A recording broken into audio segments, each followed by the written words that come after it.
So here we have the Ford Fiesta on a 69 plate. I'm going to start off by hopping inside the car and running through some controls first of all. Okay, now that we're inside the car, we're going to start with the dials. On the left-hand side, we have the rev counter. On the right-hand side, the speedometer. In the middle at the bottom, we've got the coolant temperature gauge and fuel gauge. And above that, the main trip computer for the car, which firstly includes the total miles. They are 29,950. We then have a digital readout for the speedometer. You can change that information using buttons on the steering wheel. So for example, we have a trip computer, our vehicle settings, telephone, audio and sat-nav menus, and then back around to the beginning again. And the buttons that I was using to do that are just here. We have stereo and phone controls beneath that. Stereo controls continue on the left-hand side here, along with cruise control and speed limiter as well. Over in the center, you'll find the main touchscreen, so your stereo, of course. We have got AM, FM and DAB radio, as you can see, Bluetooth audio, so you can stream your music wirelessly as well as making and receiving phone calls.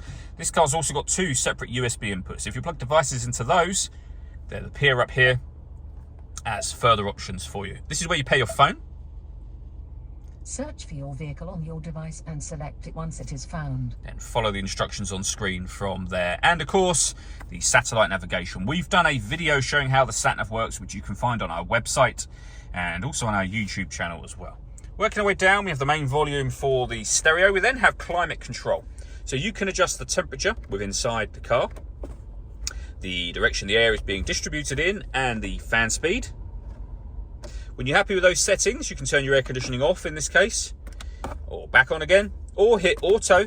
The car will now maintain that temperature by taking full control of the fan speed and the direction of the air. Any manual adjustment will take auto off and allow you to put it back on your own settings here, with a heated rear screen and a proper heated front screen as well.